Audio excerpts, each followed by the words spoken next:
Muy buenas tardes o muy buenos días, donde sea que se encuentren mis estimados oyentes de este su programa Sana Doctrina Bíblica. En estos momentos seguimos pues el desarrollo de los temas y estábamos hablando con respecto a cómo nos llegó la Biblia. Y uno de los temas que estábamos desarrollando era la unidad y diversidad en la Biblia. Sin embargo, vamos a continuar con otro tema importante con respecto a esto de cómo nos llegó la Biblia, que es el canon bíblico. Si usted se encaminara hacia una de las principales librerías y examinara la lección de la Biblia, es probable que no pase mucho tiempo antes de que se esté preguntando algo muy importante. Si tiene amigos de diferentes creencias, es decir, protestantes, católicos, cristianos ortodoxos orientales, que hablan de la Biblia, puede surgir la misma pregunta: ¿por qué las Biblias de algunos grupos tienen algunos libros entre el Antiguo y el Nuevo Testamento? Esta sección, incluida en algunas versiones de la Biblia, denominada libros apócrifos, consiste de 13 libros escritos por judíos antes del primer siglo de la época cristiana. Sin embargo, dichos libros nunca fueron incluidos en las sagradas escrituras hebreas. Los grupos que incluyen los apócrifos en la Biblia valoran estos libros de la misma manera que valoran los libros del Antiguo y Nuevo Testamento.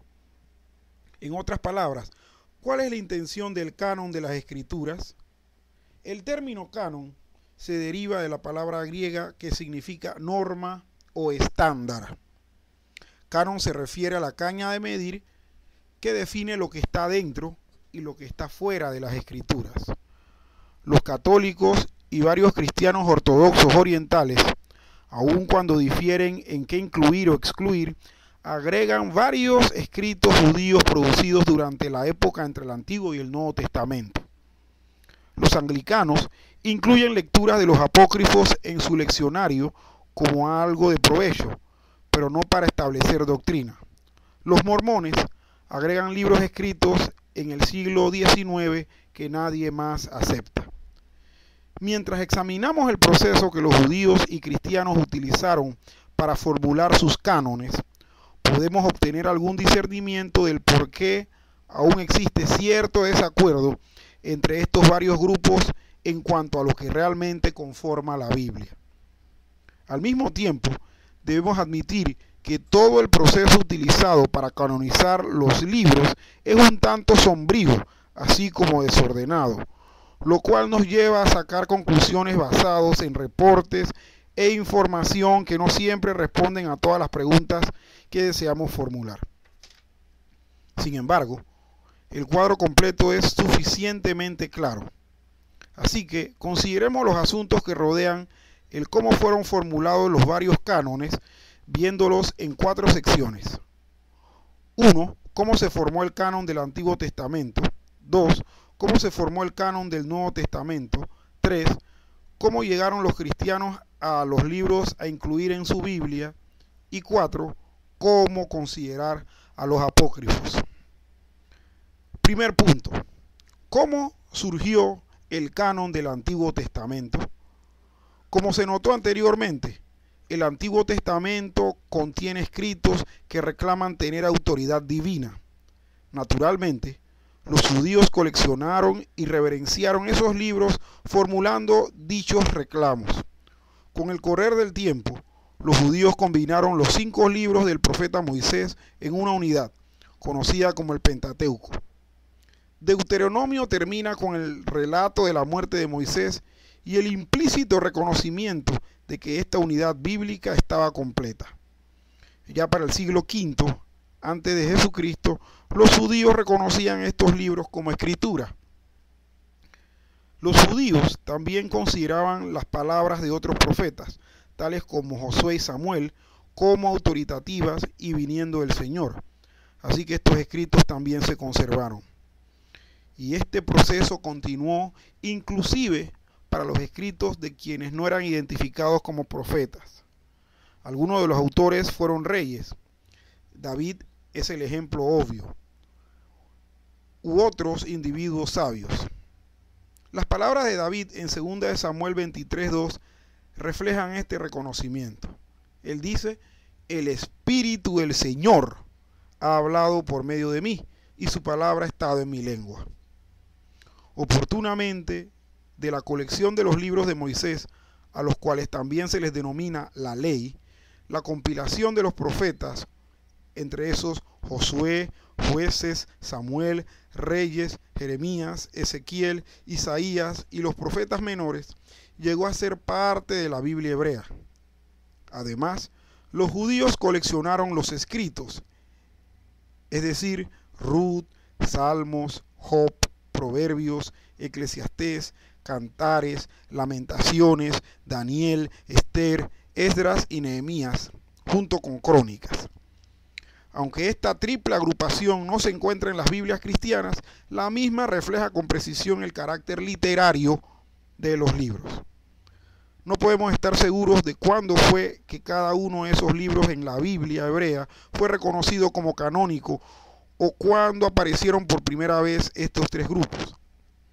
Cerca del año 160 antes de Jesucristo, el victorioso guerrero sacerdote judío Judas Macabeo llevó a cabo un esfuerzo combinado para coleccionar los sagrados libros que habían sido esparcidos durante la guerra por la independencia, porque en ese punto los judíos creían que los escritos de los profetas habían cesado. Para fines del segundo siglo antes de Jesucristo, la traducción griega del prólogo al libro apócrifo de Eclesiástico menciona estas tres secciones del canon hebreo.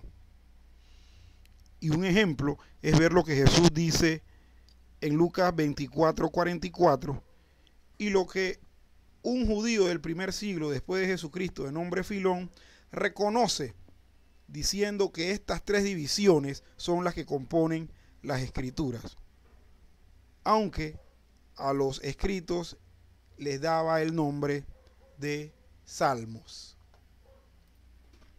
En Lucas 24:44 Jesús dice: estas son las palabras que os hablé estando aún con vosotros, que era necesario que se cumpliese todo lo que está escrito de mí en la ley de Moisés, en los profetas y en los salmos.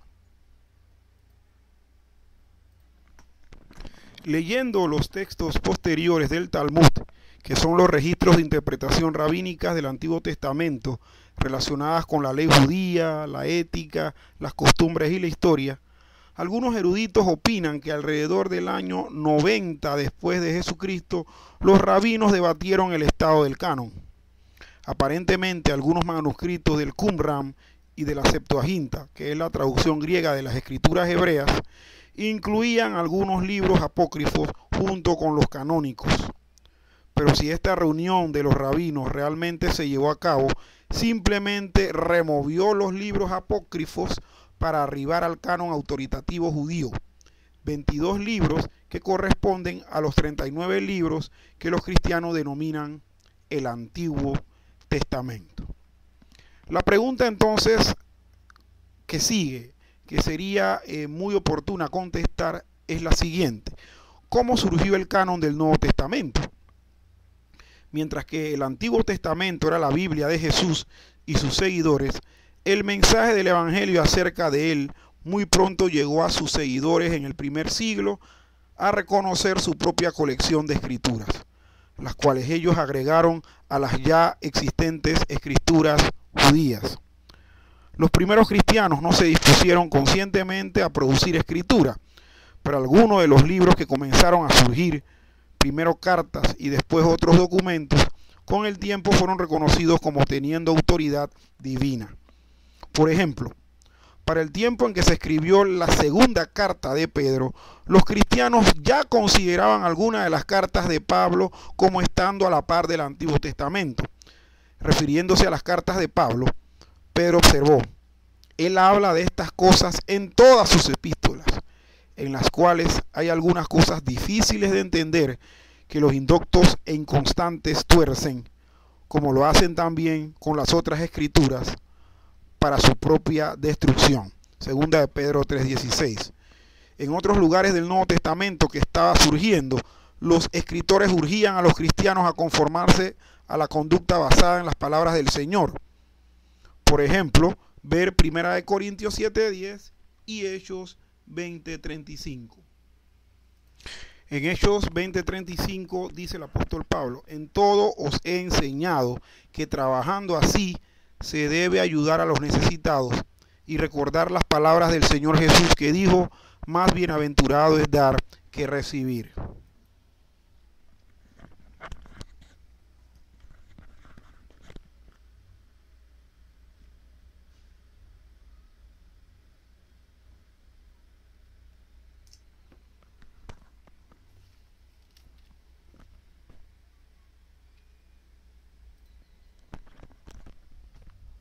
La iglesia primitiva basó la ceremonia de la Cena del Señor o Eucaristía sobre el recuerdo de las palabras del Señor en 1 Corintios 11, 23 al 25.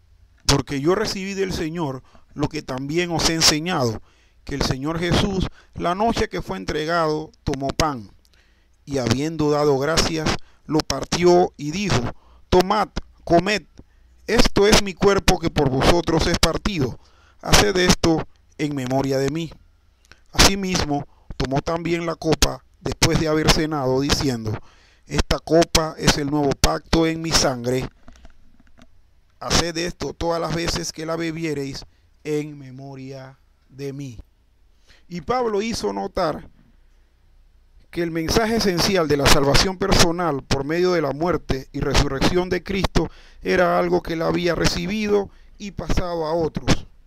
Podemos ver 1 Corintios 15, del 3 a 5, y compararlo con Gálatas 1, versículos 9, versículos 11 y versículos 12.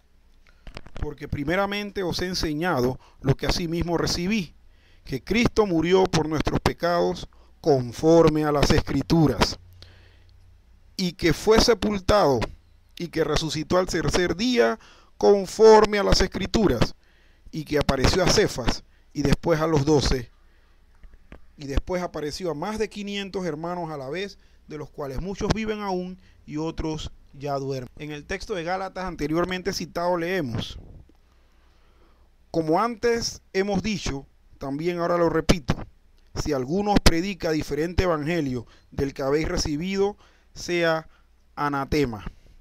Mas os hago saber, hermanos, que el evangelio anunciado por mí no es según hombre, pues yo ni lo recibí ni lo aprendí de hombre alguno, sino por revelación de Jesucristo.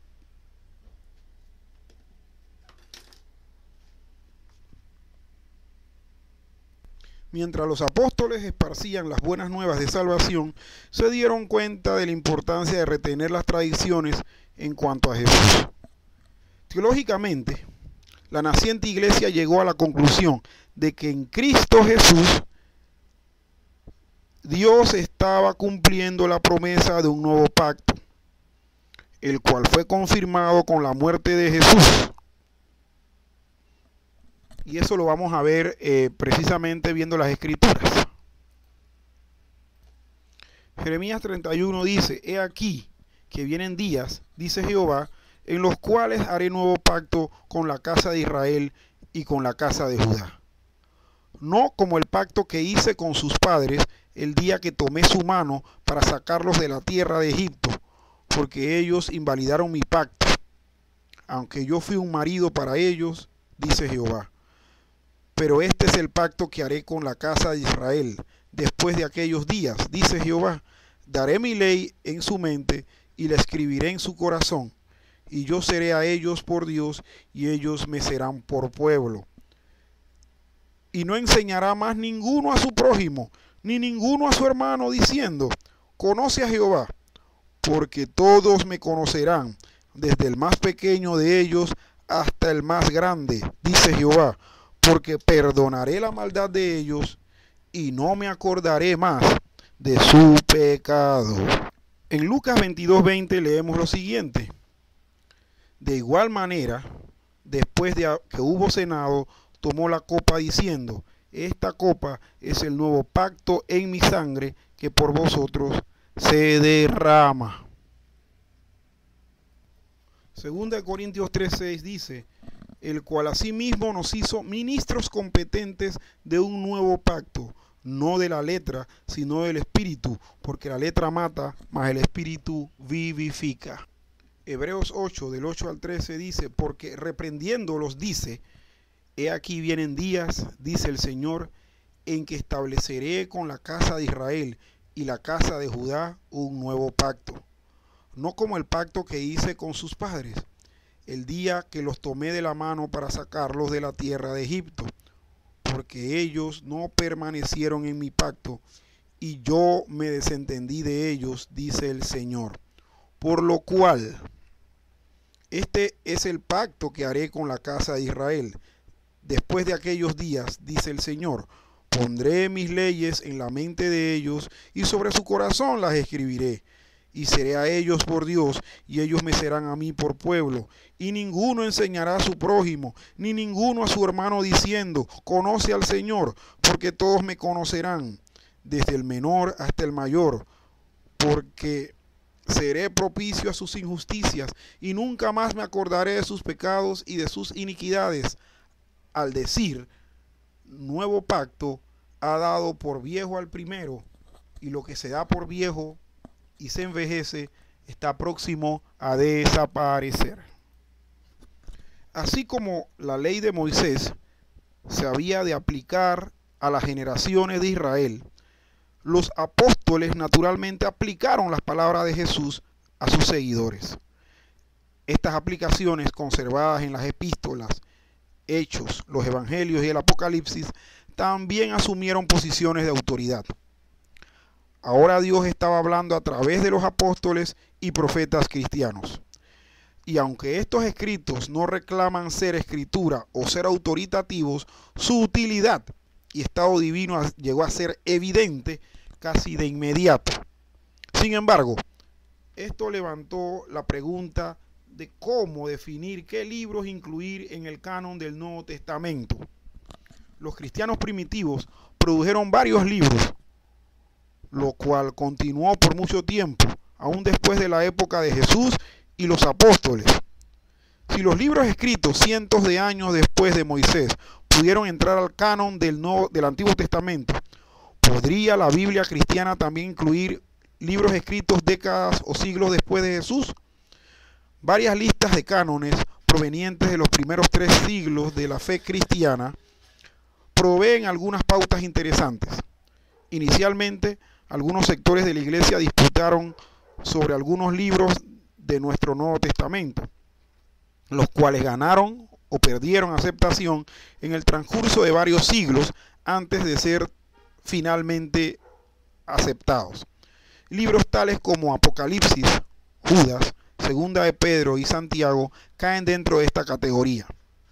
Además, algunas de las primeras listas incluían libros que no estaban en nuestro Nuevo Testamento, tales como Bernabé, Hermas y Clementes.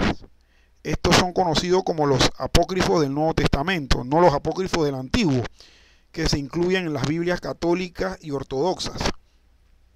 Pero la mayoría de los primeros cristianos nunca reconocieron el estado autoritativo de esos libros, así que su aceptación fue de corta existencia y fueron excluidos del canon final. Tercera pregunta: ¿cómo decidieron los cristianos incluir los libros en su Biblia? Para determinar el proceso de los cristianos para decidir qué incluir en el canon universalmente reconocido, la primera pregunta a considerar es una de origen judío. ¿Cuáles escritos judíos adoptó la iglesia primitiva como escritura? En el periodo posterior, más cercano a los apóstoles, el canon cristiano del Antiguo Testamento correspondió al canon judío de 39 libros. El mismo Nuevo Testamento hace referencia a las 3 secciones de las escrituras judías y cita individualmente la mayoría de los libros del Antiguo Testamento autoritativamente. Sin embargo, el Nuevo Testamento nunca cita ninguno de los libros apócrifos judíos. En el transcurso de varios siglos posteriores, los cristianos desarrollaron sus propios estándares para los que debían ser incluidos en las escrituras y surgieron varias listas de cánones. En este proceso, algunos cristianos descubrieron algo de valor en algunos libros apócrifos, y dichos libros de alguna manera entraron en algunas copias cristianas de la Septuaginta. Algunos eruditos se refirieron a esto como el canon extendido.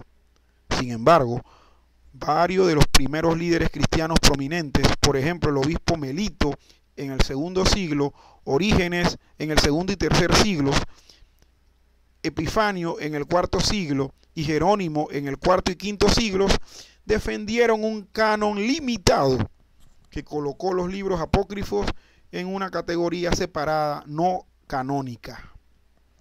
En cuanto a los escritos del Nuevo Testamento que llegaron a formar parte de la Biblia cristiana, la evidencia proveniente del segundo siglo muestra que los primeros líderes de la iglesia se referían y utilizaban los libros que oportunamente llegaron a conformar el Nuevo Testamento. Policarpo, un obispo y mártir cristiano, conocido como un discípulo de Juan, utilizó Mateo y Lucas. El libro cristiano Segunda de Clemente y la Epístola de Bernabé también citaron a Mateo, Marcos, Lucas y Juan. Para el año 200 después de Jesucristo, con la creciente presencia de herejes y sus falsas enseñanzas, los líderes cristianos se dieron cuenta de que se requería un canon. El hereje Marción apresuró este proceso cuando publicó su propio canon con un evangelio y 10 epístolas paulinas, omitiendo Hebreos, Primera y Segunda de Timoteo y Tito. Ireneo, uno de los padres de la iglesia, apologista y discípulo de Policarpo, en su escrito contra las herejías, desempeñó uno de los primeros papeles clave al defender la autoridad de lo que llegaron a ser los libros canónicos. Para el siglo III, los prominentes líderes cristianos, Tertuliano, Clemente de Alejandría y Orígenes, todos utilizaron ampliamente la mayoría de los escritos del Nuevo Testamento en el canon que ahora poseemos, aun cuando también citaron como autoritativos algunos de los escritos de los primeros padres de la iglesia. A comienzos del cuarto siglo, la situación se había estabilizado ampliamente. Como escribiera el primer historiador de la iglesia y obispo Eusebio en su Historia Eclesiástica, ciertos libros eran reconocidos, queriendo decir que los mismos realmente pertenecían al canon del Nuevo Testamento. Otros libros todavía eran disputados, significando que su estado era incierto. Algunos libros eran juzgados como espurios, significando que se consideraban falsos, y otros libros eran considerados heréticos y fueron rechazados totalmente. En esta etapa, ya para el 325 después de Cristo, Santiago, Judas, Segunda de Pedro y Segunda y Tercera de Juan caían en la categoría disputada y Apocalipsis en la categoría de espurio.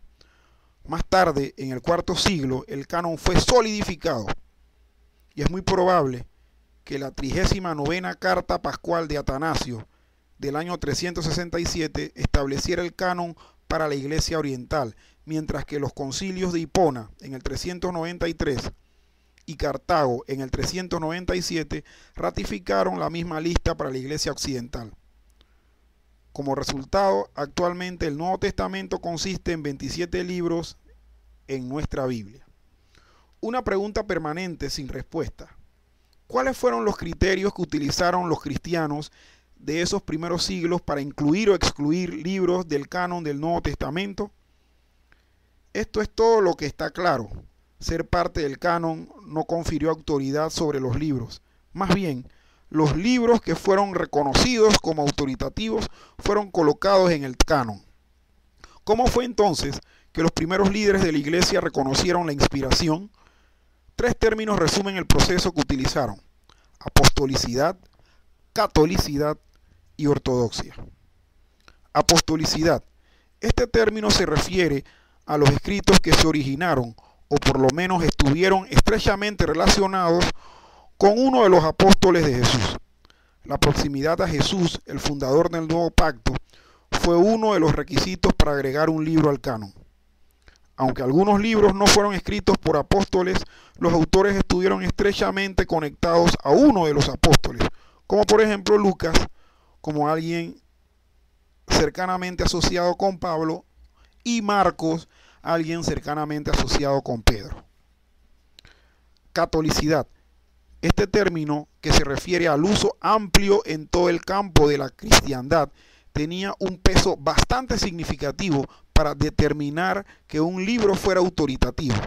Cuando las iglesias desde el oriente al occidente y del norte al sur reconocían la autoridad de algún libro y descubrían que era universalmente útil, el argumento para que fuera incluido en el canon era firme. Ortodoxia. Este término significa que para ser digno de pertenecer al canon, un libro necesitaba afirmar lo que la iglesia comenzaba a interpretar como sano en cuanto a la verdad y la teología. Es muy probable que los textos de los gnósticos y otros herejes fueran rechazados sobre esta base. De nuevo, cerca del año 400, la iglesia había finalizado su canon. El Nuevo Testamento surgió después de un largo proceso de selección que resultó en los 27 libros. La Biblia de los judíos, adoptada en su forma intacta como los judíos la habían preservado, llegó a ser el Antiguo Testamento, mientras que algunos cristianos agregaron los libros apócrifos al canon de su Biblia. Otros los consideraron como secundarios y otros inclusive los rechazaron totalmente. ¿Qué podemos decir acerca de los libros apócrifos del Antiguo Testamento? Los apócrifos del Antiguo Testamento consisten de 13 libros, 11 en hebreo y arameo y los otros 2 en griego. Aunque algunos de los primeros judíos consideraban que estos libros eran inspirados, el consenso final de los líderes judíos en la antigüedad fue de excluirlos del canon. En la actualidad, los judíos no los consideran parte de la Biblia, adoptando únicamente los libros autorizados en sus comentarios autoritativos sobre las escrituras y las leyes orales, es decir, la Mishnah y los 2 Talmudes, el Talmud del año 300 y el Talmud del año 500. Sin embargo, varios de los más importantes manuscritos cristianos en griego de la Biblia de los siglos IV y V se les denomina vaticano, sinaítico y alejandrino, y sí incluían estos 13 libros. De hecho, los libros apócrifos del Antiguo Testamento solo son preservados en estas versiones griegas de la Biblia, no en sus lenguajes semitas originales o por los judíos. Estas Biblias cristianas contienen los 39 libros del Antiguo Testamento, los apócrifos, algunos de los llamados pseudoepigráficos, libros falsamente atribuidos a autores famosos, y otras composiciones cristianas, dando como resultado el denominado canon extendido. En la última parte del siglo IV, cuando Jerónimo tradujo el Antiguo Testamento del hebreo al arameo al latín, incluyó únicamente sus 39 libros y los otros los consideró como apócrifos. No obstante, más tarde la Iglesia Occidental amplió la Biblia para incluir estos 13 libros, dándole el título de deuterocanónicos o secundarios a los libros del canon universalmente aceptado. En el siglo XVI, cuando el reformador Martín Lutero rechazó el estado bíblico de los libros apócrifos, la Iglesia Católica Romana respondió confirmando la inspiración de los mismos y reafirmando su lugar en la Biblia como deuterocanónicos. ¿Por qué los protestantes rechazaron finalmente a los apócrifos como parte de las Escrituras? Podemos observar por lo menos 4 razones. La primera va al corazón de la Reforma, sola Escritura, que significa solo la Escritura, solo la Biblia. Los reformadores estaban reaccionando contra ciertos abusos percibidos de parte de la Iglesia Católica Romana, incluyendo el uso de tradiciones y fuentes tales como los apócrifos, en vez de apoyar su doctrina solo en la Biblia. Un ejemplo clásico viene del libro apócrifo Segunda de Macabeos 12:44 y 45, el cual fomenta la práctica de orar por los muertos. Utilizando este texto como apoyo, la Iglesia Católica Romana desarrolló la práctica de orar por los muertos para apresurar su salida del purgatorio. Los protestantes notaron que el Nuevo Testamento nunca apoya el orar por los muertos, ni reconoce la existencia de un purgatorio. Segunda, los protestantes afirman que Jesús y los escritores del Nuevo Testamento solo utilizaron los 39 libros del Antiguo Testamento. Ellos nunca citaron directamente los libros apócrifos del Antiguo Testamento. Tercera, los protestantes señalaron que los mismos judíos limitaron la Biblia a los 39 libros del Antiguo Testamento. Los judíos del siglo I, tales como Josefo y Filón, y los rabinos posteriores hasta la época de los escritos de los Talmudes, afirman que la profecía había cesado con Malaquías. Cuarta, la aceptación de los apócrifos como escrituras no se inició hasta por lo menos un siglo después de la época de los apóstoles, quizá después de que la iglesia olvidara su deuda con los judíos. Esto subraya un punto muy importante. Aunque los protestantes rechazan los apócrifos como escritura, no los consideran inútiles o heréticos. De hecho, los 13 libros apócrifos del Antiguo Testamento proveen varios aspectos históricos y teológicos de valor en cuanto al mundo judío de la época entre el Antiguo y Nuevo Testamento. En contraste, los católicos romanos y los cristianos ortodoxos defienden el estado bíblico de los apócrifos porque esa fue la posición uniforme de la iglesia a través de los siglos.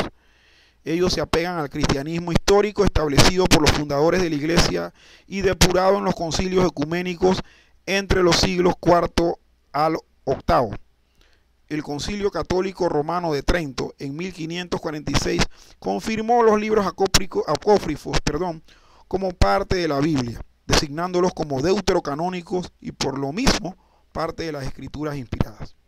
En resumen, las iglesias protestantes generalmente reconocen que podemos encontrar información útil e inspiradora en los apócrifos del Antiguo Testamento, lo cual nos puede ayudar a entender mucho mejor el mundo y el pensamiento de los judíos durante el periodo intertestamentario. Y aunque la Iglesia Católica Romana y las iglesias ortodoxas estén de acuerdo con esto, también afirmar el lugar legítimo de los libros apócrifos en la Biblia, aun cuando se les denomine deuterocanónicos.